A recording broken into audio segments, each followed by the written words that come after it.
Hello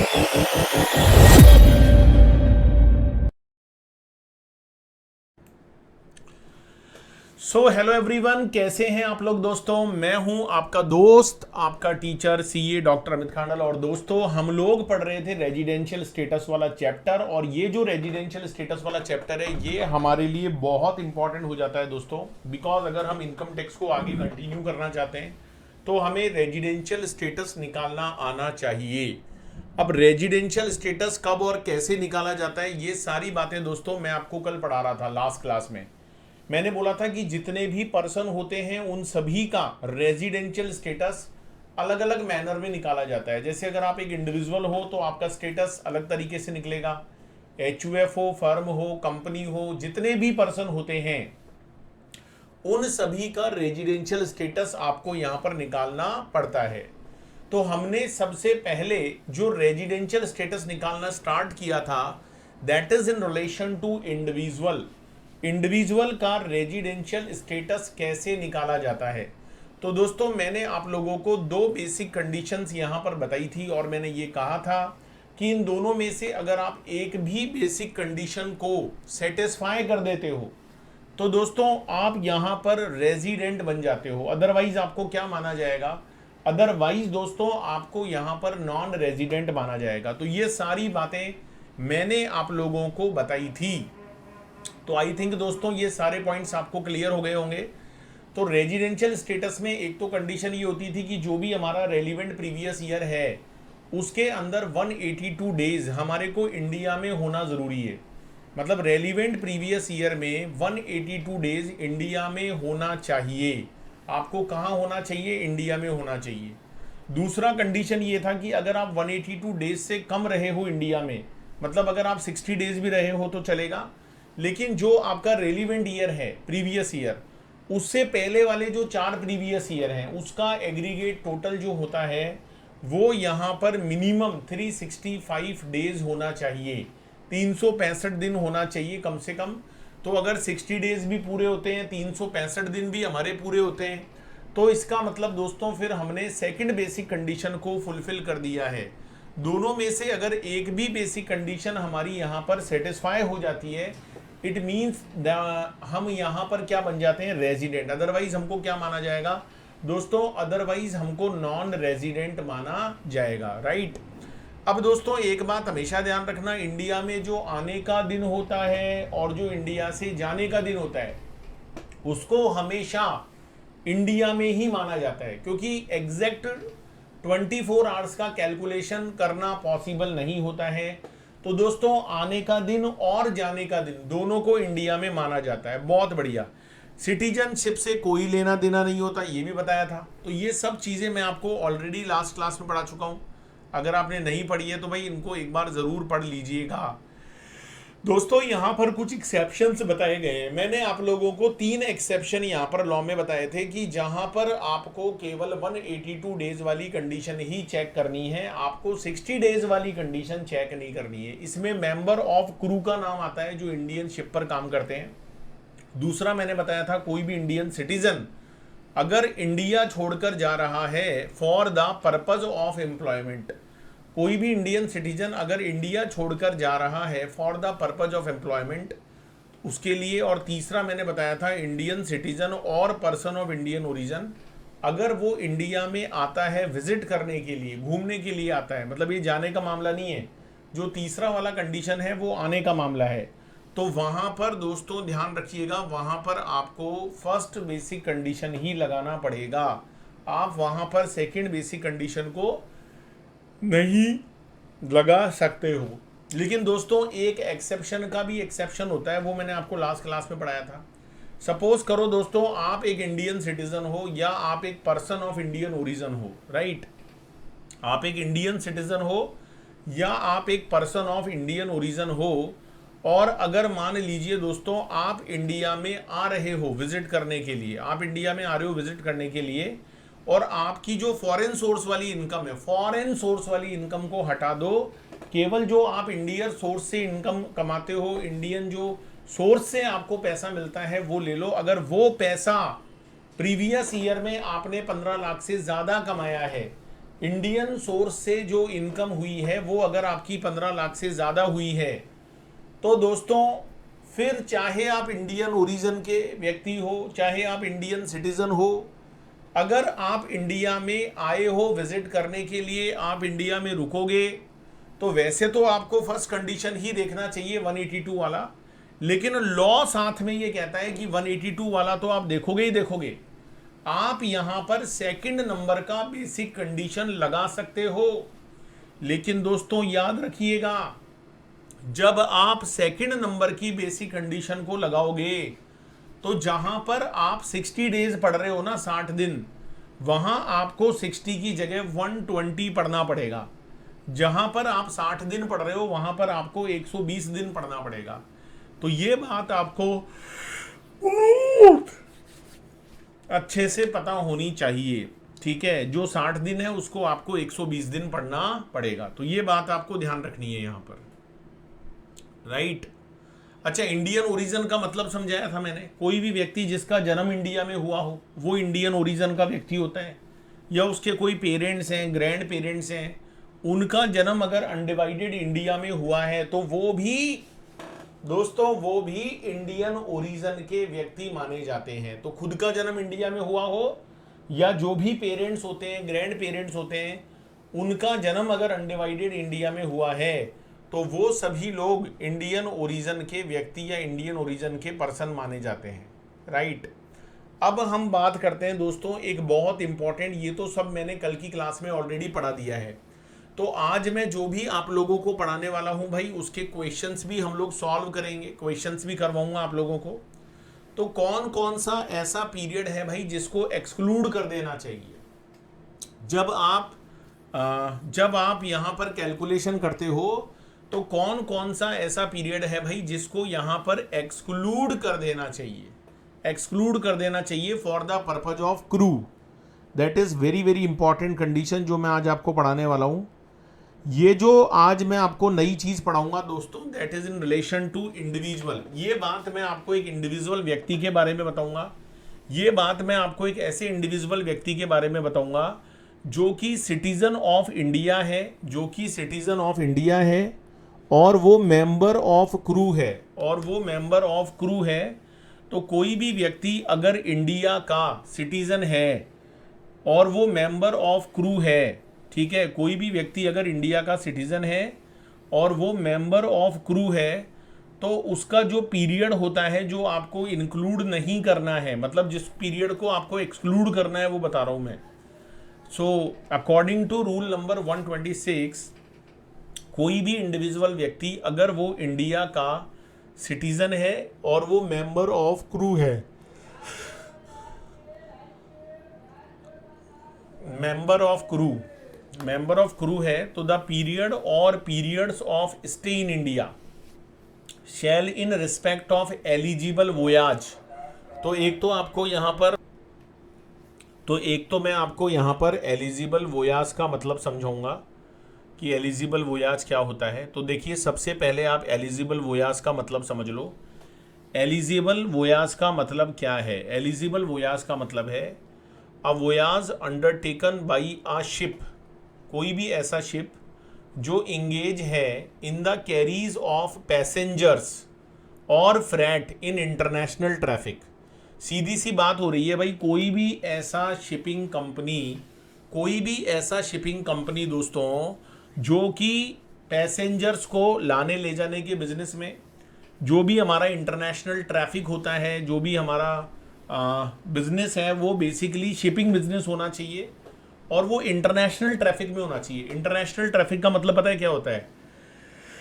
India के किसी एक पोर्ट से इंडिया के बाहर किसी दूसरे पोर्ट पर, इंडिया के किसी एक पोर्ट से इंडिया के बाहर किसी दूसरे पोर्ट पर आपका कोई भी सामान इधर से उधर जा रहा है, originated from any port in India and has its destination any port outside India, ठीक है। तो कोई भी ऐसा वोयाज, कोई भी ऐसा शिप जो इंगेज है in the carriage of passengers और freight in international traffic, originated from any port in India and its destination any port outside India, have originated from any port, तो कहने का मतलब ये है भाई कोई भी ऐसा शिप मेरे भाई जो इंडिया के किसी भी पोर्ट से, मतलब यहाँ से सामान रवाना हुआ इंडिया से और वो इंडिया के बाहर जाकर उतरेगा, या बाहर से सामान को इंडिया में लाया जाएगा, तो इस तरह का अगर हमारा कोई शिप है, अगर हमारा शिप इस तरह का कोई भी काम करता है, वो सामान को लाने ले जाने में, इंसान को लाने ले जाने में लगा हुआ है, तो दोस्तों हम उसको एलिजिबल वोयाज बोलते हैं। हम उसको क्या बोलते हैं? Eligible voyage. तो उसका काम होना चाहिए इंटरनेशनल ट्रैफिक का, जिसमें वो सामान को, इंसानों को एक जगह से दूसरी जगह पर इंडिया से लाने ले जाने में लगा हो। ठीक है, तो एक बात हमेशा ध्यान रखना, वो जो एलिजिबल वोयाज होता है, जब आप उसका पीरियड ऑफ स्टे निकालोगे, जब आप रेजिडेंशियल स्टेटस निकालोगे, तो आपको जो पीरियड वहाँ पर एक्सक्लूड करना है, मतलब इंडिया के बाहर जब आप पीरियड को, भाई ऐसे जो लोग हैं जो क्रू मेंबर हैं और वो किसी ऐसे शिप के ऊपर काम कर रहे हैं जो इंटरनेशनल ट्रैफिक में है। देखो जो इंडिया में चलने वाले शिप होते हैं उनकी बात नहीं हो रही है यहाँ पर दोस्तों, बात हो रही है जो इंटरनेशनल ट्रैफिक के अंदर हैं, जो इंडिया से सामान लेकर जाते हैं इंडिया के बाहर, या इंडिया के बाहर से इंडिया में उसको लेकर आते हैं। यहाँ पर दोस्तों बात ऐसे लोगों की हो रही है। तो पीरियड टू बी एक्सक्लूडेड, तो कौन सा पीरियड होगा भाई जिसको एक्सक्लूड किया जाएगा? तो मैं आपको बता दूं कौन से पीरियड को यहाँ पर एक्सक्लूड किया जाता है। तो the date entered into continuous discharge certificate in respect of joining the ship by the said individual for the eligible voyage. अब क्या होता है भाई, ये जो शिप पर काम करने वाले लोग होते हैं ना दोस्तों, ये जैसे ही किसी शिप पर काम करने के लिए जाते हैं, तो ऐसा नहीं होता है कि सुबह गए शाम को घर आ गए। इनको 5-6 महीना कम से कम शिप पर रहना पड़ता है।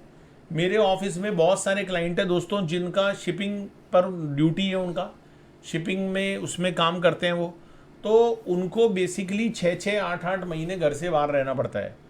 तो what period to be excluded, कहाँ से कहाँ तक का पीरियड आपको एक्सक्लूड करना पड़ेगा? तो यहाँ पर लॉ में लिखा गया है the date entered into continuous discharge certificate. ये एक कंटिन्यूअस डिस्चार्ज सर्टिफिकेट होता है। जैसे ही आप शिप को ज्वाइन करोगे, आप जैसे ही किसी शिप को ज्वाइन करते हो भाई, तो वहाँ पर आपको एक सर्टिफिकेट मिलता है, वहाँ पर आपको एक डायरी में एंट्री डालनी पड़ती है। तो जैसे ही आप वो एंट्री डालोगे, ऐसा माना जाएगा कि उसी टाइम से आप इंडिया के बाहर हो।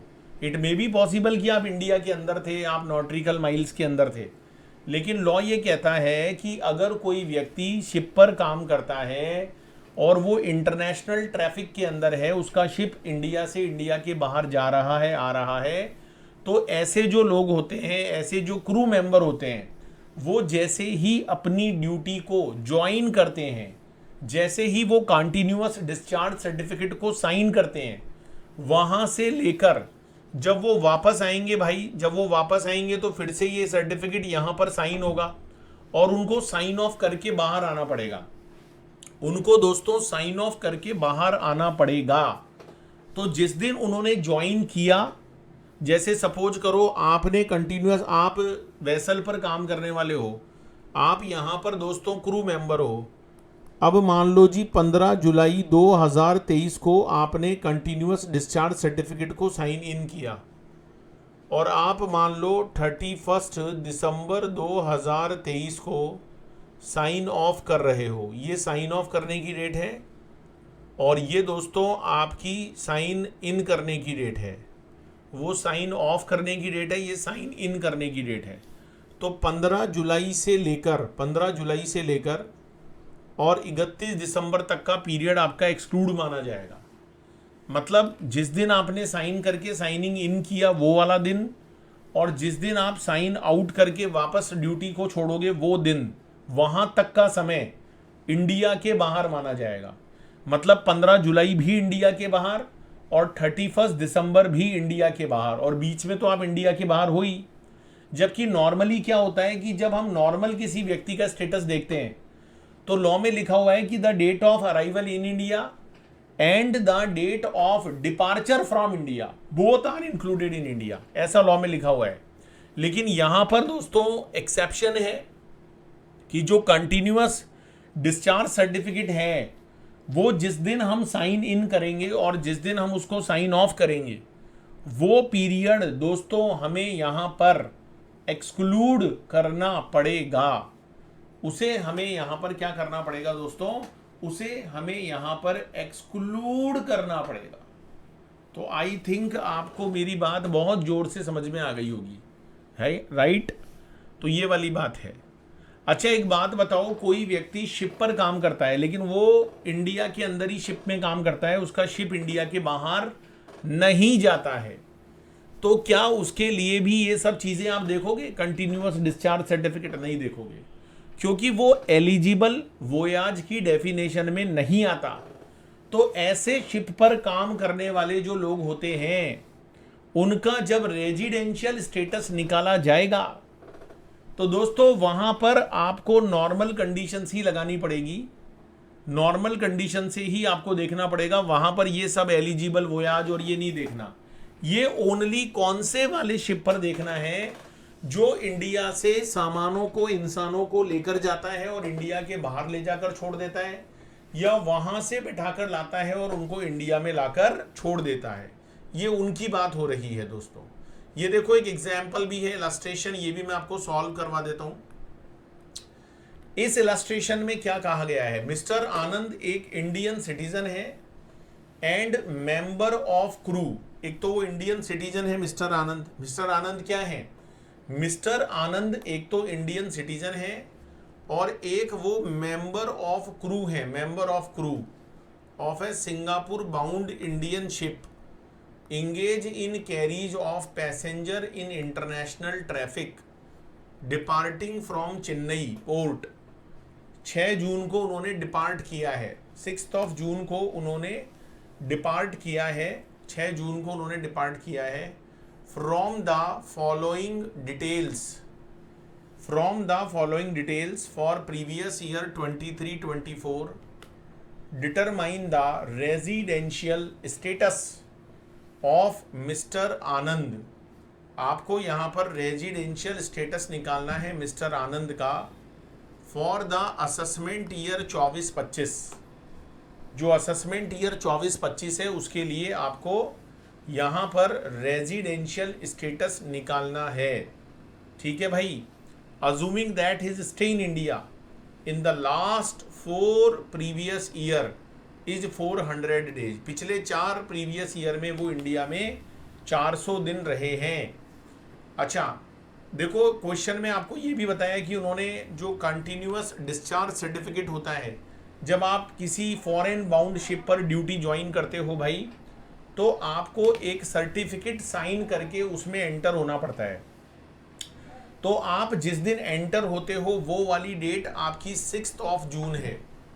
जिस दिन आप एंटर करते हो वो डेट आपकी 6 जून 2023 है, और जिस दिन आप उससे साइन ऑफ करके बाहर आते हो, जिस दिन आप उससे साइन ऑफ करके बाहर आते हो वो डेट आपकी 9 दिसंबर 2023 है, 2023, 9 दिसंबर 2023 है माय डियर फ्रेंड। तो आपको ये बताना है कि भाई ये जो पीरियड है 6 जून से लेकर और 9 दिसंबर तक का, क्या ये इंडिया में माना जाएगा? नहीं माना जाएगा। अच्छा एक बात और बता दूं, यहां पर जो बेसिक कंडीशन आप लगाते हो क्रू मेंबर के लिए, वो आप दोनों बेसिक कंडीशन लगाते हो या सिंगल बेसिक कंडीशन लगाते हो? इतना सा बता दो मुझे। सर हम यहां पर सिंगल वाली लगाते हैं, हम second basic condition crew member के लिए कभी नहीं देखते हैं। तो अगर कोई व्यक्ति क्रू मेंबर है तो आप यहां पर केवल 182 डेज वाली कंडीशन ही देखोगे। क्या दोस्तों आप 60 वाली कंडीशन देखोगे?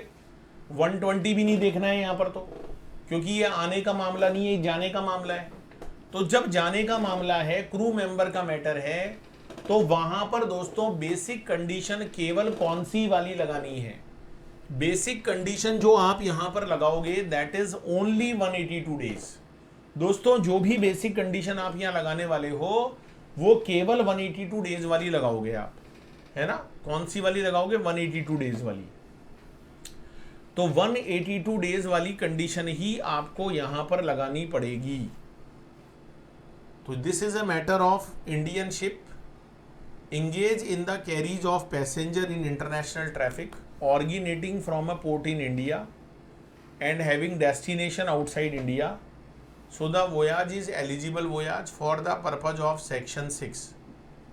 तो 6 जून से लेकर और 9 दिसंबर तक का जो पीरियड है ये हमको बाहर मानना पड़ेगा। 6 जून से लेकर और 9 दिसंबर तक का पीरियड हमको बाहर मानना पड़ेगा। तो जब हम 6 जून से 9 दिसंबर तक का पीरियड गिनेंगे तो ये हमारे नंबर ऑफ डेज आते हैं।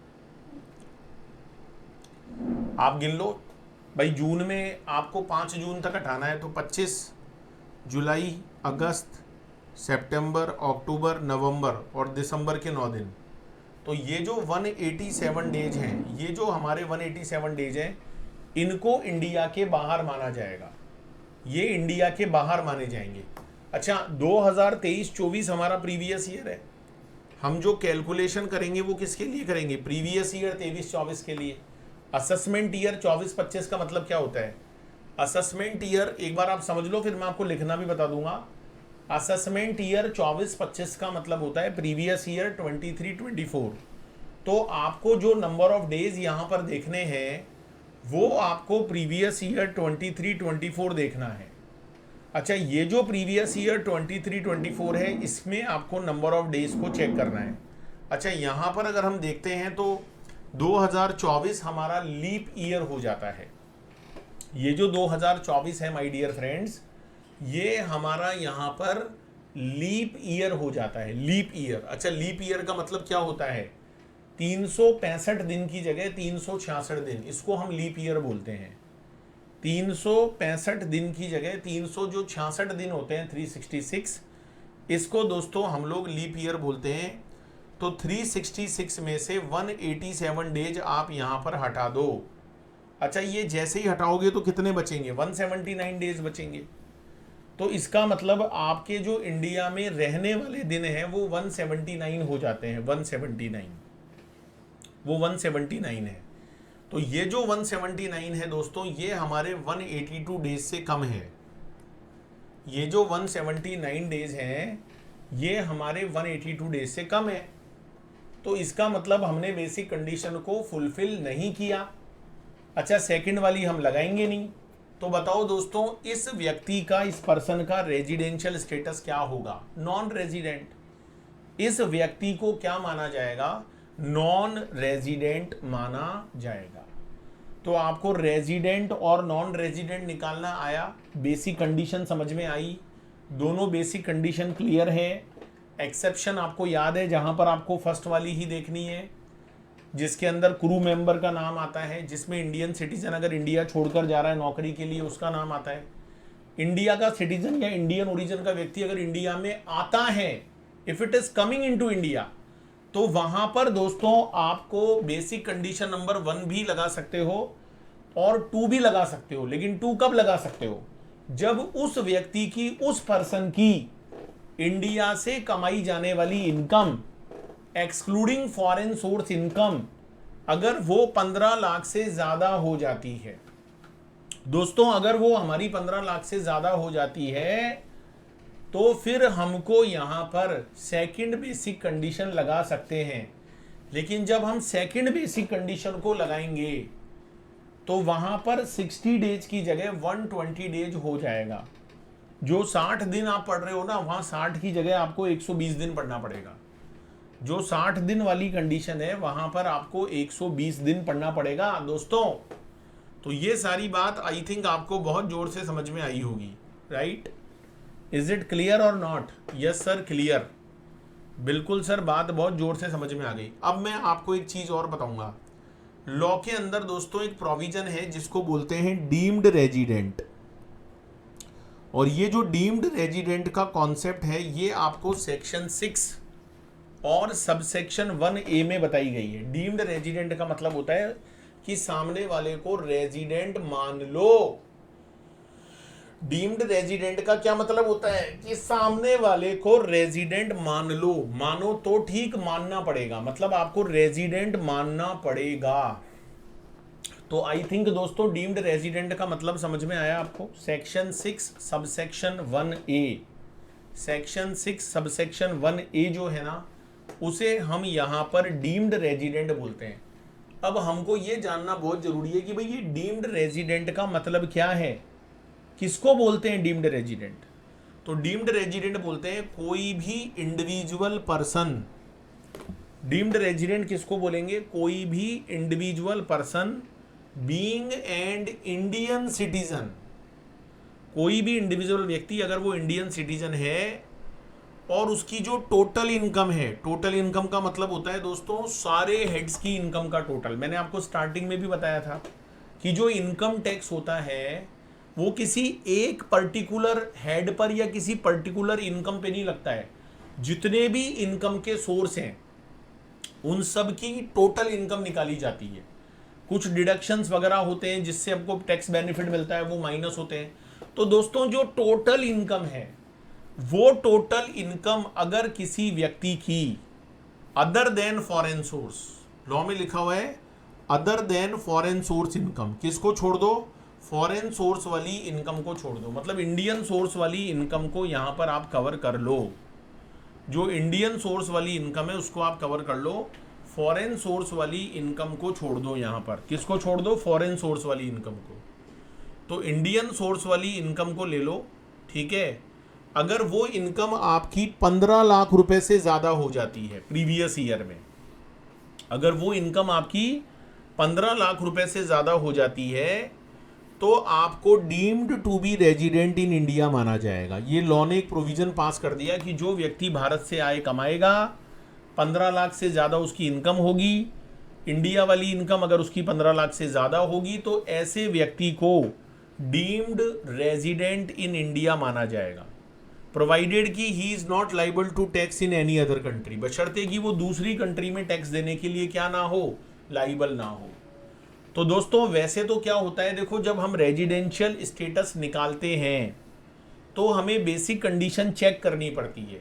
हमको 182 डेज वाली कंडीशन लगानी पड़ती है, हमको 60 डेज वाली लगानी पड़ती है, हमें कभी कभी 60 की जगह 120 लगानी पड़ती है, हमको पिछले 4 साल का टोटल 365 देखना पड़ता है।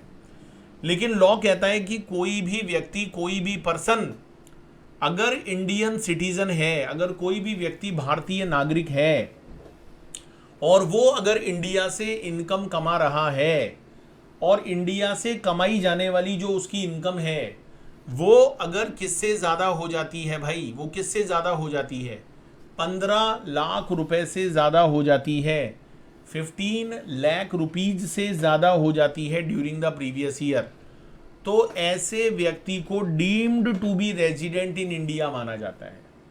ऐसा जो व्यक्ति होता है उसको deemed to be resident in India माना जाता है। जबरदस्ती मान लेंगे उसको, उसको जबरदस्ती इंडिया का रेजिडेंट मान लेंगे, प्रोवाइडेड कि वो दूसरे कंट्री में टैक्स देने के लिए क्या ना हो, लाइबल ना हो। तो ये बात दोस्तों आई थिंक आपको बहुत जोर से समझ में आ रही होगी, ठीक है। ये डीमिंग प्रोविजन है, इसमें कुछ मत देखो, बस सीधा उसको रेजिडेंट मान लो, पर ये कंडीशन पूरी हो। अब मान लो मेरी इनकम 15 लाख से ज़्यादा है ही नहीं इंडिया की, तो मैं फिर बेसिक कंडीशन लगा के देखूंगा।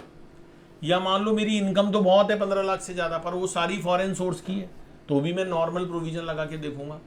ये प्रोविज़न मैं कब लगाऊंगा, जब मैं या तो इंडियन सिटीजन हूँ प्लस मेरी इंडिया से कमाई जाने वाली जो इनकम है वो 15 लाख से क्या है, ज़्यादा है, तो मैं दोस्तों ये डीमिंग जो प्रोविज़न है इसको अप्लाई करूंगा, अदरवाइज मैं डीमिंग प्रोविजन को अप्लाई नहीं करूंगा, राइट। तो ये वाली बात आई थिंक दोस्तों आपको बहुत अच्छे से समझ में आई होगी। अब मैं बात करता हूं meaning of liable to pay tax, क्योंकि देखो यहां पर एक बात वर्ड आया था liable to tax. Liable to tax का मतलब क्या होता है, लाइबल टू टैक्स का मतलब होता है कोई भी व्यक्ति, it also includes a person who has subsequently been exempted from such liability under the law of that country। मतलब कोई भी व्यक्ति जो उस कंट्री में टैक्स देने के लिए लाइबल नहीं है, अगर मान लीजिए मैं यूएसए में टैक्स देने के लिए लाइबल हो जाता हूं, अगर मान लीजिए दोस्तों मैं यूएसए में टैक्स देने के लिए लाइबल हो जाता हूं, तो फिर मेरे लिए ये वाला प्रोविजन नहीं लग सकता। मेरे लिए ये वाला प्रोविजन तभी लग सकता है जब मैं, एक तो इंडियन सिटीजन होना चाहिए, एक मेरी जो फॉरेन इंडिया वाली जो इनकम है वो 15 लाख से ज़्यादा होनी चाहिए, और फॉरेन में मेरे ऊपर कोई टैक्स नहीं होना चाहिए। अगर दोस्तों मेरे ऊपर फॉरेन में कोई टैक्स लग रहा है, अगर मेरे ऊपर फॉरेन में कोई टैक्स लग रहा है, विदेश में अगर कोई टैक्स लग रहा है, तो दोस्तों फिर मुझे यहां पर कवर नहीं किया जाएगा। मतलब मैं दूसरे कंट्री में क्या होना चाहिए, एग्जेम्प्टेड होना चाहिए। ये देखो नीचे आपको क्लियर भी किया है, only Indian citizen can be deemed resident. ये जो डीमिंग प्रोविजन आ गया है, इसमें केवल इंडियन सिटीजन को कवर किया गया है। Individual who is not Indian citizen, कोई भी व्यक्ति अगर इंडियन सिटीजन नहीं है, कोई भी इंडिविजुअल अगर इंडियन सिटीजन नहीं है, but a person of Indian origin, but a person of Indian origin can not be deemed resident under section 6(1)(a)। ये जो सेक्शन 6 आप पढ़ रहे हो भाई, बहुत ध्यान रखने की बात है, दिमाग की बत्ती जला ले। ये देखो बत्ती जलाइए। ये डीमिंग प्रोविजन तभी काम करेगा जब आप इंडियन सिटीजन होने चाहिए। अगर दोस्तों आप इंडियन सिटीजन तो नहीं हो, लेकिन आप इंडियन ओरिजिन के व्यक्ति हो, तो दोस्तों ये प्रोविजन काम नहीं करेगा। मेरी इस बात को आप ध्यान रखिएगा, ये प्रोविजन बिल्कुल भी काम नहीं करेगा। This provision is applicable only जब आप इंडियन सिटीजन होते हो। दोस्तों अगर आप इंडियन ओरिजिन के व्यक्ति होते हो, तो this provision, this section would not apply. ये वाली बात है, समझ में आया? हाँ सर, बहुत जोर से आया समझ में। तो यही बात दोस्तों मैं आपको समझाना चाह रहा हूं। क्लियर है? हाँ सर क्लियर है, बहुत जोर से क्लियर है।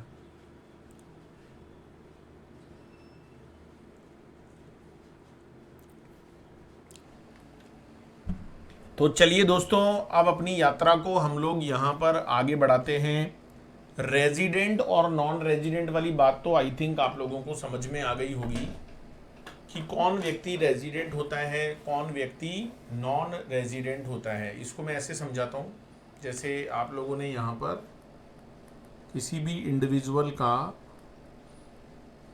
रेजिडेंशियल स्टेटस निकाला, तो हमने उसको दो पार्ट्स में डिवाइड किया। दो पार्ट्स में, जैसे एक तो हमने लिखा कि कोई भी व्यक्ति रेजिडेंट है, और दूसरा हमने लिखा कोई भी व्यक्ति नॉन रेजिडेंट है। मतलब एक तो होता है रेजिडेंट और एक होता है दोस्तों नॉन रेजिडेंट। अच्छा, ये किस पे डिपेंड करता है? ये हमारा बेसिक कंडीशन पर डिपेंड करता है। ये हमारा किस पे डिपेंड करता है? बेसिक कंडीशन पर। बेसिक कंडीशन हमने दो बताई लॉ में। एक तो वो वाली बताई जो मिनिमम 182 डेज वाली है। अच्छा, ये आपको देखनी पड़ती है रेलिवेंट प्रीवियस ईयर में। एक हमने पढ़ी मिनिमम 60 डेज वाली, ये भी मिनिमम 60 दिन वाली है रेलिवेंट प्रीवियस ईयर में। और जो पहले वाले 4 साल हैं, 4 ईयर्स, उसमें मैंने पढ़ाया 365 डेज और मोर। मतलब रेलिवेंट ईयर में 60 दिन और पहले वाले 4 साल का जो टोटल होगा वो 365 होना चाहिए। तो ये हमने बेसिक कंडीशन पढ़ी। अच्छा, इनमें से अगर एक भी पूरी होती है, इनमें से अगर एक भी पूरी होती है तो रेजिडेंट बोल देते हैं, एक भी पूरी नहीं होती है तो नॉन रेजिडेंट बोल देते हैं, not satisfy any basic condition. अच्छा दोस्तों, आपने ये भी पढ़ा कि कोई भी बंदा अगर इंडिया में आया है, इंडियन सिटीजन है वो, या इंडियन ओरिजिन का है, तो और अगर उसकी इंडियन सोर्स की इनकम 15 लाख से ज़्यादा है, तो वहाँ पर आप बेसिक कंडीशन नंबर 2 को देख सकते हो, लेकिन वहाँ 60 की जगह 120 दिन लगाना पड़ता है। बाकी एक्सेप्शन में तो आप बेसिक कंडीशन नंबर 2 को चेक ही नहीं करते हो। ये सारा मैंने बताया। एक मैंने दोस्तों आपको डीमिंग प्रोविजन बताया। डीमिंग प्रोविजन का मतलब होता है जहां पर एक व्यक्ति होगा उसको क्या मान लिया जाएगा, उसको रेजिडेंट मान लिया जाएगा। It is called dimming provision दोस्तों, उसे हम क्या बोलते हैं, डीमिंग प्रोविजन बोलते हैं। तो डीमिंग का मतलब होता है भाई उसको वहां पर रेजिडेंट मान लिया जाएगा, उसको मान लेंगे कि भाई वो क्या है, रेजिडेंट है, तो उसको हम लोग क्या मान लेते हैं, रेजिडेंट मान लेते हैं। ऐसा भी एक डीमिंग प्रोविजन है, वो भी मैंने आप लोगों को यहाँ पर पढ़ाया था। तो आई थिंक दोस्तों ये सारी बातें आपको समझ में आ रही होंगी, है ना, कि रेजिडेंट कौन होता है, नॉन रेजिडेंट कौन होता है, ये सारे पॉइंट्स आपको बहुत अच्छे से क्लियर हो गए होंगे। अब जैसे आप यहाँ पर नॉन रेजिडेंट बन जाते हो तो बात वहीं पे ख़त्म हो जाती है। लेकिन दोस्तों अगर आप रेजिडेंट बन जाते हो, अगर आप रेजिडेंट बन जाते हो तो रेजिडेंट को हम दो पार्ट्स में डिवाइड करते हैं। एक तो होता है ऑर्डिनरी रेजिडेंट और एक होता है हमारा नॉट ऑर्डिनरी रेजिडेंट। एक तो ऑर्डिनरी होता है, एक हमारा नॉट ऑर्डिनरी रेजिडेंट होता है। अब ऑर्डिनरी कौन है, नॉट ऑर्डिनरी कौन है, इसके लिए आपको आना पड़ता है एडिशनल कंडीशंस पर, ठीक है।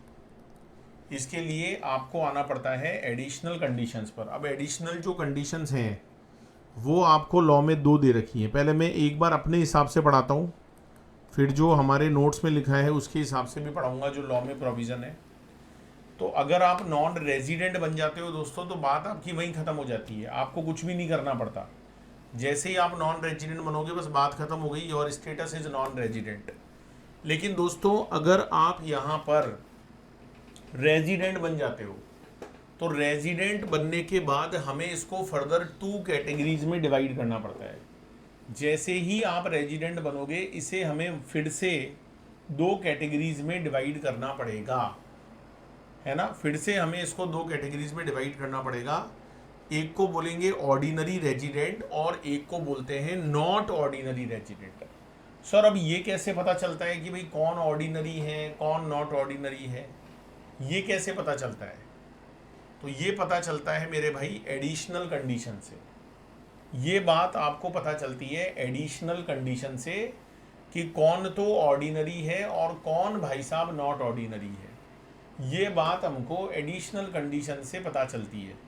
अच्छा, एडिशनल कंडीशन नंबर 1 क्या है कि जो हमारे 10 प्रीसीडिंग प्रीवियस ईयर है, 10 प्रीसीडिंग प्रीवियस ईयर, हमारे जो पिछले 10 साल हैं, 10 प्रीसीडिंग प्रीवियस ईयर हैं, उनमें से मिनिमम 2 प्रीवियस ईयर आपका इंडिया में रेजिडेंट होना ज़रूरी है। पिछले जो 10 साल हैं, जो रेलिवेंट प्रीवियस ईयर से पहले वाले 10 साल हैं, उन 10 सालों में से मिनिमम 2 साल आपका इंडिया में रेजिडेंट होना ज़रूरी है। पिछले 10 साल में से 2 साल आपका रेजिडेंट होना ज़रूरी है। अब ये 2 साल रेजिडेंट वाली बात कैसे होती है, जैसे मान लो मेरा प्रीवियस ईयर है 23-24, this is my relevant previous year. तो जो मेरा रेलिवेंट प्रीवियस ईयर है, सबसे पहले मैं उसमें देखूंगा कि भाई मैं रेलिवेंट प्रीवियस ईयर में क्या हूँ। अच्छा, मेरा रेलिवेंट प्रीवियस ईयर यहाँ पर 23-24 है, तो सबसे पहले मेरे को 2023-2024 के अंदर देखना पड़ेगा। तो ये जो हमारा 2023-24 है रेलिवेंट ईयर, इसमें हम देखेंगे। मान लो जी इसमें हम मिनिमम 182 डेज इंडिया में हैं तो हम रेजिडेंट हैं, और अगर 182 नहीं है तो फिर हम 60 डेज लगाएंगे। पिछले 4 साल का टोटल 365 दिन देखेंगे। हाँ, अगर एक्सेप्शन है तो हम नहीं देखेंगे, हम केवल 182 देखेंगे। एक्सेप्शन में अगर इंडियन ओरिजिन का कमिंग इंडिया वाला केस है तो वहाँ पर फिर हम क्या करेंगे, हम 60 दिन की जगह 120 दिन लगाएंगे। ऐसा ही करते हैं। तो हमको सबसे पहले दोस्तों क्या करना पड़ता है कि जो भी हमारा रेलिवेंट प्रीवियस ईयर होता है उसका स्टेटस निकालना पड़ता है। अच्छा, उसके अंदर अगर हम क्या बन जाते हैं, रेलिवेंट प्रीवियस ईयर में अगर हम क्या बन जाते हैं, रेजिडेंट बन जाते हैं, तो हमें आगे बढ़ना पड़ेगा। अगर हम नॉन रेजिडेंट बन जाएंगे तो हमारी बात वहीं पर ख़त्म हो जाएगी। लेकिन दोस्तों अगर हम क्या बन जाते हैं, रेजिडेंट, रेलिवेंट ईयर में हम क्या बन जाते हैं, रेजिडेंट, तो फिर हमें एडिशनल कंडीशन पर जाना पड़ता है। अच्छा, लॉ में दो एडिशनल कंडीशन है। पहली एडिशनल कंडीशन तो क्या कहती है कि पिछले 10 प्रीवियस ईयर्स में, मतलब जिस ईयर को देख रहे हो उसमें नहीं, उससे पहले वाले जो 10 साल हैं, उससे पहले वाले जो 10 साल हैं उनमें मिनिमम 2 ईयर्स, मिनिमम 2 साल इंडिया में रेजिडेंट होना ज़रूरी है। पिछले 10 सालों में से मिनिमम 2 ईयर्स आपका इंडिया में रेजिडेंट होना ज़रूरी है। और साथ में दूसरी एडिशनल कंडीशन ये है भाई कि जो हमारे 7 प्रीसीडिंग प्रीवियस ईयर हैं, अभी भी कंडीशन भी मैं लगाना सिखा दूंगा आपको, ये जो हमारे 7 प्रीसीडिंग प्रीवियस ईयर हैं इनमें आपको मिनिमम 730 डेज इन इंडिया होना जरूरी है। 730 दिन कम से कम इंडिया में होना जरूरी है, 730 दिन।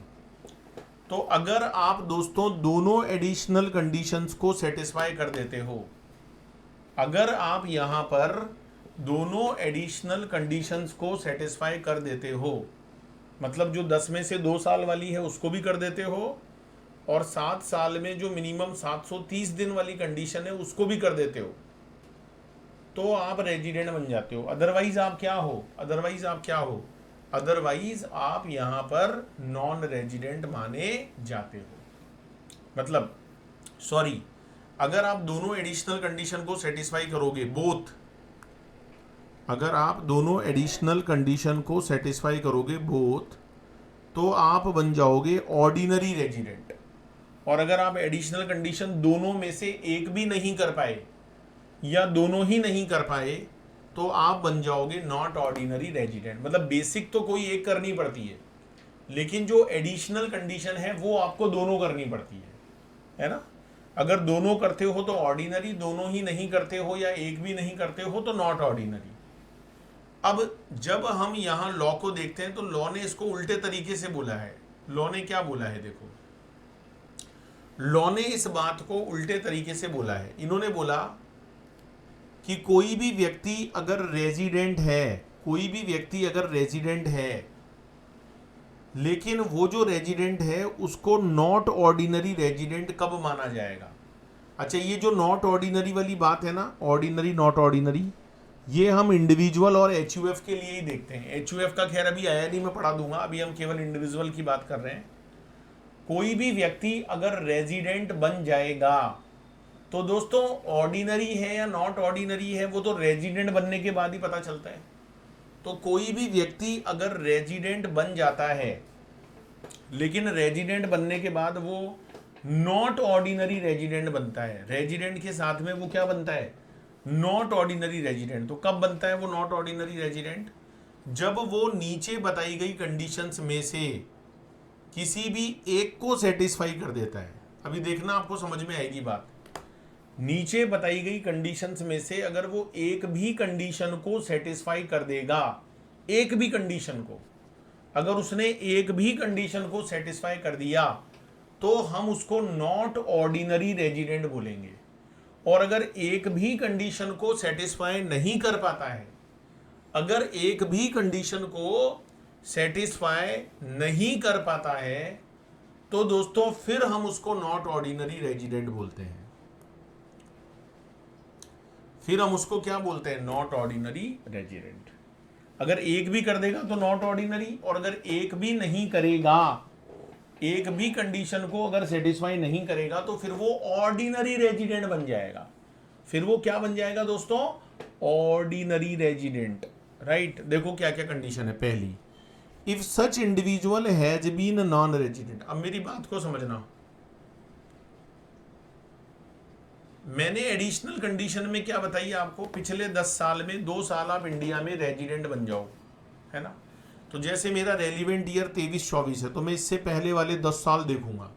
10 साल कौन से हुए, 22-23, 21-22, 20-21, 19-20, 18-19, 17-18, 16-17, 1 2 3 4 5 6 7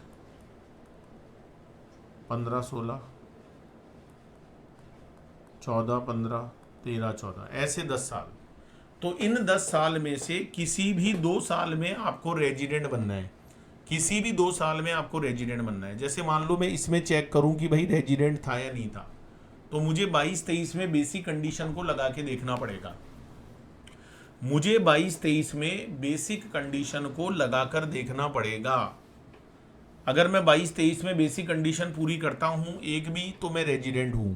मान लो मैंने 22-23 में ना तो 182 डेज को पूरा किया, ना ही मैं 60 डेज को पूरा कर पाया, तो क्या मैं रेजिडेंट हूं? नहीं हूं। कोई बात नहीं, 21-22 में देख लो। 21-22 में मैंने फिर से बेसिक लगाई। क्या मैं 21-22 में 182 डेज इंडिया में था? आंसर आया हाँ, इंडिया में था। तो इसका मतलब मैं 21-22 में क्या बन गया? रेजिडेंट बन गया, राइट। अब मैं यही बात 2021 में देखूंगा। मैंने फिर से बेसिक लगाई। क्या मैंने बेसिक नंबर 1 को पूरा किया? The answer is yes. नहीं किया, सॉरी, 182 मैंने नहीं किया 20-21 में। अच्छा, मैंने 60 डेज को किया, लेकिन जो पहले वाले 4 साल है उसका टोटल 365 आना चाहिए, वो हमारा नहीं आ रहा। इसका मतलब मैं नॉन रेजिडेंट हूं। अच्छा, 1 साल से काम नहीं चलेगा, 2 बार रेजिडेंट होना जरूरी है। तो अब मैं यही चीज 19-20 में देखूंगा। यही चीज मैं कौन से प्रीवियस ईयर में देखूंगा? 19-20 में। अच्छा, मैंने 19-20 में 182 देखा, नहीं हो रहा। मैंने 19-20 में 60 डेज देखा, लेकिन जो पहले वाले 4 साल है, इसमें 4 साल यहाँ तक आएंगे, वो 365 होना चाहिए, वो हो रहा है। तो लो जी, मैंने बेसिक कंडीशन नंबर 1 को तो नहीं किया, लेकिन मैंने बेसिक कंडीशन नंबर 2 को सेटिस्फाई कर दिया। बन गया जी, बन गया, रेजिडेंट बन गया। ये लो जी, 2 बार बन गया रेजिडेंट। इसका मतलब हमने एडिशनल कंडीशन नंबर 1 क्या कर दी? सेटिस्फाई कर दी। अच्छा, एडिशनल कंडीशन नंबर 2 क्या बोलती है? कि पिछले 7 साल का टोटल, पिछले 7 साल का जो टोटल है वो मिनिमम 730 डेज इन इंडिया होना चाहिए। पिछले 7 साल का जो टोटल है वो मिनिमम 730 डेज इन इंडिया होना चाहिए। तो प्रीवियस ईयर 23-24 से जो पहले वाले 7 साल हैं, पहले वाले 7 साल मतलब 7 साल कौन कौन से हुए भाई? 1 2 3 4 5 6 और ये 7, ये जो हमारे 7 साल हैं, इन 7 साल का टोटल मिनिमम 730 दिन होना चाहिए, वो हो रहा है। इन 7 साल का जो टोटल है वो मिनिमम 730 डेज होना चाहिए, वो हमारा हो रहा है। इसका मतलब हमने एडिशनल कंडीशन नंबर 2 को भी फुलफिल कर दिया। तो अगर हमारी दोनों एडिशनल कंडीशन यहाँ पर सेटिस्फाई हो जाती है, तो इसका मतलब भाई साहब हम ऑर्डिनरी रेजिडेंट बन जाते हैं, और नहीं होती है तो क्या बन जाते हैं? नॉट ऑर्डिनरी रेजिडेंट बन जाते हैं। अब इसी बात को लॉ वालों ने समझाने के लिए ऐसे लिखा है। इन्होंने बोला कि कोई भी व्यक्ति रेजिडेंट तो बन गया, लेकिन वो नॉट ऑर्डिनरी रेजिडेंट कब माना जाएगा? तो लॉ ने बोला कि भाई कोई भी व्यक्ति अगर रेजिडेंट तो बन जाता है, लेकिन उसको हम लोग नॉट ऑर्डिनरी रेजिडेंट कब बोलते हैं? किसी भी व्यक्ति को हम नॉट ऑर्डिनरी रेजिडेंट कब बोलते हैं? मतलब रेजिडेंट तो वो बन गया है, लेकिन उसको नॉट ऑर्डिनरी रेजिडेंट कब कहा जाता है? उसको नॉट ऑर्डिनरी रेजिडेंट कब कहा जाता है? तो लॉ ने बोला कि उसको नॉट ऑर्डिनरी रेजिडेंट आपको तब मानना है जब वो नीचे दी गई 4 कंडीशंस में से किसी भी एक कंडीशन को अगर सेटिस्फाई कर देगा। ये जो नीचे 4 कंडीशन बताई गई है भाई, इनमें से अगर आपने एक भी कंडीशन को सेटिस्फाई कर दिया तो आप बन जाओगे नॉट ऑर्डिनरी रेजिडेंट। जैसे पहली कंडीशन क्या है? कि वो व्यक्ति 10 में से 9 साल तक क्या रहे? Non resident. अच्छा, मैंने क्या बोला कि 10 में से मिनिमम 2 साल रेजिडेंट होना चाहिए। इसने बोला 10 में से अगर 9 साल नॉन रेजिडेंट है, तो बात तो वही हुई। अरे मैंने बोला आधा गिलास भरा है, उसने बोला आधा गिलास खाली है, तो फर्क तो कुछ नहीं है ना। इसने कहा कि अगर आप 10 में से 9 साल तक नॉन रेजिडेंट रहते हो, इसका मतलब आप नॉन रेजिडेंट हो जाते हो, नॉट ऑर्डिनरी रेजिडेंट हो जाते हो। तो अगर आप 10 में से 9 ईयर्स तक नॉन रेजिडेंट रहोगे, मिनिमम 9 साल, आउट ऑफ 10 ईयर्स अगर आप मिनिमम 9 साल नॉन रेजिडेंट रहोगे, नॉन रेजिडेंट, तो आप बन जाओगे नॉट ऑर्डिनरी रेजिडेंट। आप क्या बन जाओगे भाई? Not ordinary, not ordinary resident बन जाओगे। तो आप यहां पर नॉट ऑर्डिनरी रेजिडेंट बन जाओगे अगर आपने पिछले 10 साल में से मिनिमम 9 साल आप क्या रहे हो? Not ordinary resident. Non resident रहे हो तो आप नॉट ऑर्डिनरी रेजिडेंट माने जाओगे। सेकंड कंडीशन है कि पिछले 7 साल में अगर आप इंडिया में 729 डेज या उससे कम रहे हो। अच्छा, मैंने क्या बोला कि 7 साल में 730 दिन इंडिया में रहना जरूरी है। इसने उल्टा बोला, इसने बोला कि पिछले 7 साल में जो आपके इंडिया में रहने वाले डेज हैं वो आपके मिनिमम 729 या उससे कम आप इंडिया में रहे हो। 729 दिन या उससे कम अगर आप इंडिया में रहे हो, 729 डेज या उससे कम आप इंडिया में रहे हो, तो भी आपको नॉट ऑर्डिनरी रेजिडेंट माना जाएगा, NOR माना जाएगा, नॉट ऑर्डिनरी रेजिडेंट। तीसरी बात है कि अगर आप इंडियन सिटीजन हो या पर्सन ऑफ इंडियन ओरिजिन हो और आपकी जो इंडिया वाली इनकम है, फॉरेन सोर्स वाली नहीं, इंडिया वाली जो इनकम है, अगर वो 15 लाख से ज़्यादा हो जाती है, तो पता था ना कि 15 लाख से ज़्यादा होते ही रेजिडेंट होता है, वो पढ़ा था ना आपने। लेकिन इस तरीके से जो व्यक्ति रेजिडेंट बनेगा, इस तरीके से जो व्यक्ति रेजिडेंट बनेगा वो हमेशा नॉट ऑर्डिनरी रेजिडेंट माना जाएगा। मतलब उसके लिए आपको पिछले 10 साल वाली बात या पिछले 7 साल वाली बात चेक नहीं करनी। जो व्यक्ति इंडियन सिटीजन है, जो व्यक्ति इंडियन ओरिजिन का व्यक्ति है, वो अगर इंडिया में आता है तो वो रेजिडेंट बन जाता है। कैसे बन जाता है रेजिडेंट?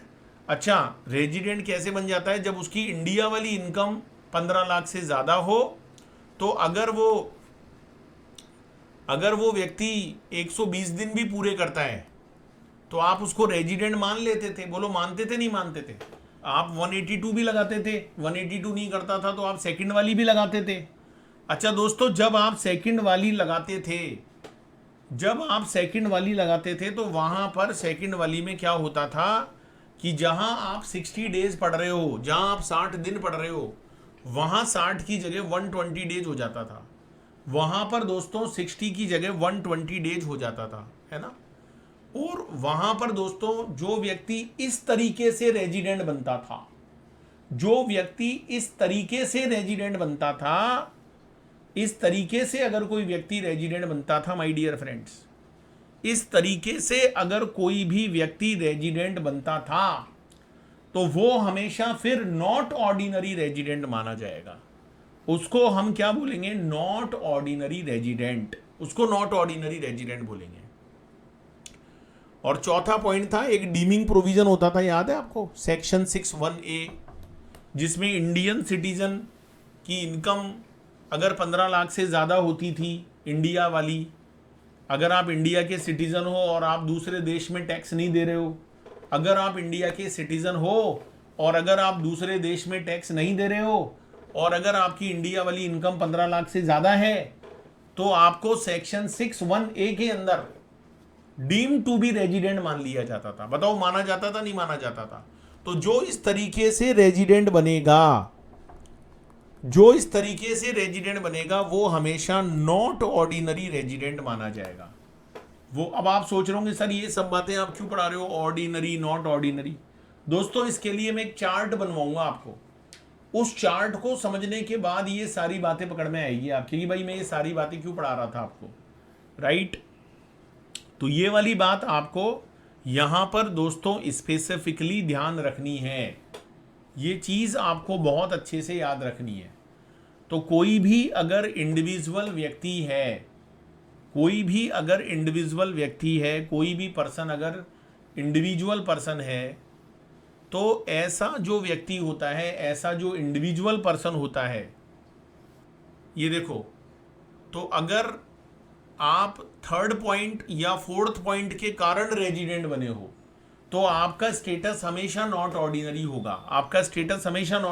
होगा। आपके लिए पिछले 10 साल वाली कंडीशन, पिछले 7 साल वाली कंडीशन नहीं देखी जाएगी। बाकी सभी नॉर्मल सिचुएशंस में आपको पिछले 10 साल में देखना पड़ेगा कि अगर आप 10 में से 9 साल नॉन रेजिडेंट रहे हो या ज़्यादा रहे हो तो आप नॉट ऑर्डिनरी रेजिडेंट हो, या आपने पिछले 7 साल में 730 दिन या उससे कम रहे हो, 730 दिन से कम रहे हो मतलब 729 डेज या उससे कम रहे हो, तो भी आप नॉट ऑर्डिनरी रेजिडेंट माने जाते हो। तो ये बात आपको समझ में आ जानी चाहिए। ये देखो एक छोटा सा इलस्ट्रेशन है, इसको कर भी लेते हैं। Brett Lee Australian cricket player, बहुत बढ़िया जी, बहुत बढ़िया। Brett Lee Australian cricket player है, visits India for 100 days. Allrounder Brett Lee, मैं देखता था जब, बड़ा मस्त खेलता था ब्रेट ली। तो ये जो ब्रेट ली है कंगारू टीम का ऑस्ट्रेलियन क्रिकेट प्लेयर, ये इंडिया में आता है 100 डेज के लिए। ये जो भाई हमारा ऑस्ट्रेलियन क्रिकेट प्लेयर है ब्रेट ली, ये 100 दिन के लिए इंडिया में आता है। एवरी फाइनेंशियल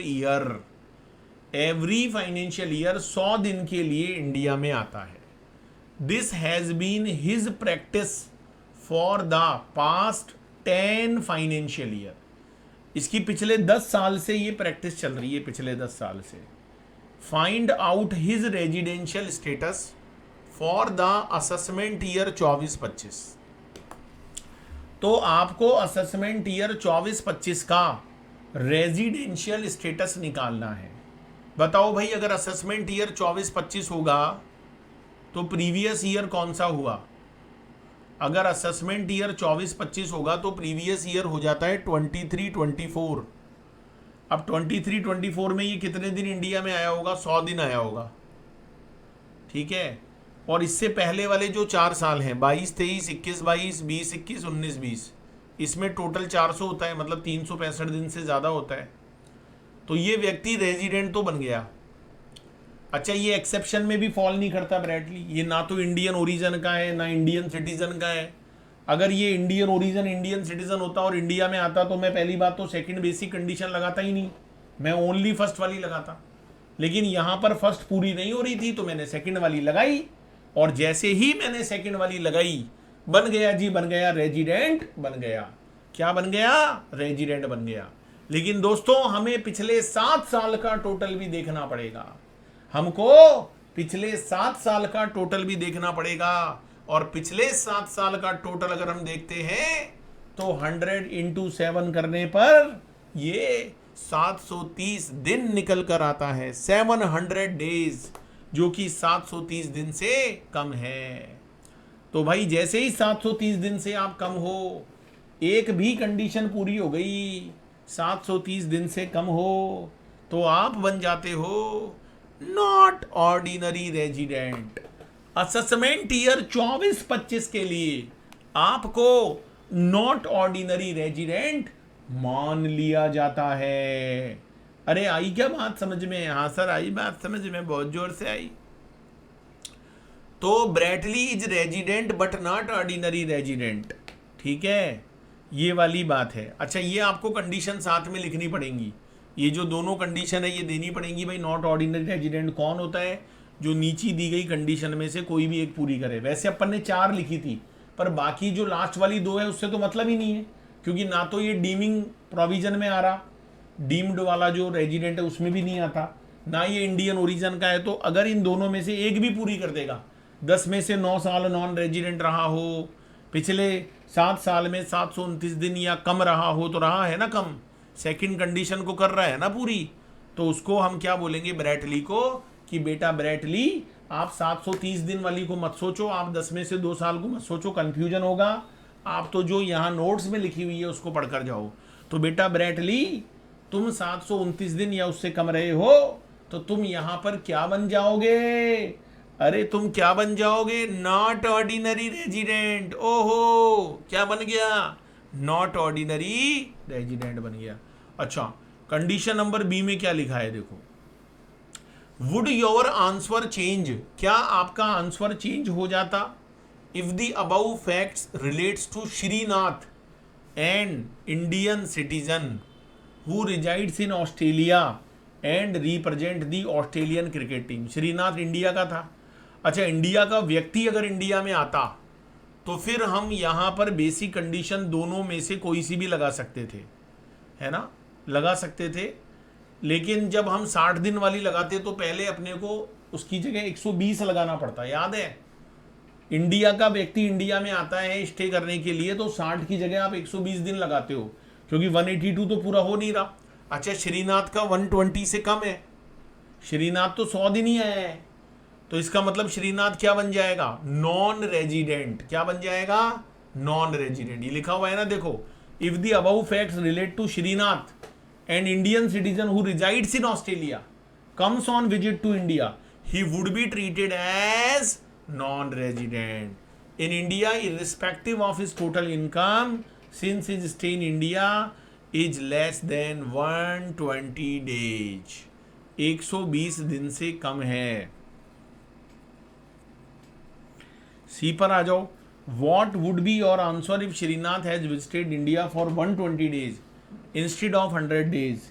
अगर 120 दिन आता श्रीनाथ तो तुम बन जाते रेजिडेंट, और जैसे ही तुम रेजिडेंट बन जाते, क्योंकि तुम 120 दिन आए हो और पिछले 4 साल का टोटल अगर हम करेंगे तो 120 इंटू 4 ये 480 होता है, जो कि ज़्यादा है 365 से।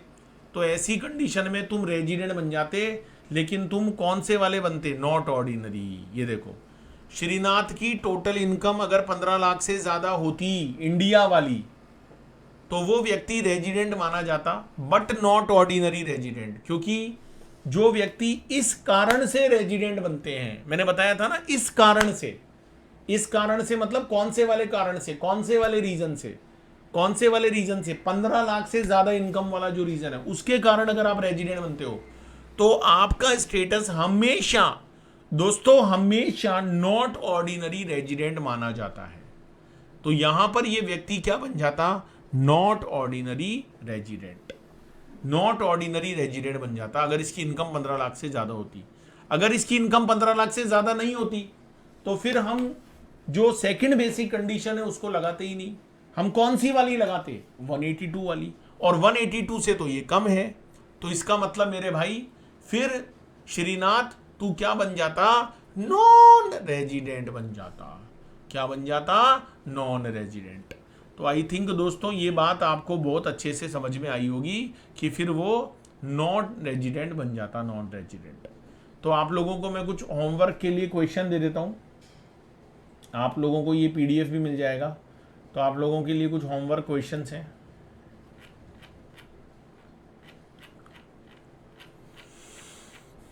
ये क्वेश्चन नंबर 1 और क्वेश्चन नंबर 2, इसमें आपको रेजिडेंशियल स्टेटस निकालना है। ये दोनों क्वेश्चन आप करके लाएंगे, बाकी मैं इसको क्लास में कराऊंगा, लेकिन जब आप ये दोनों क्वेश्चन करोगे तो इससे आपका नॉलेज बढ़ेगा, राइट।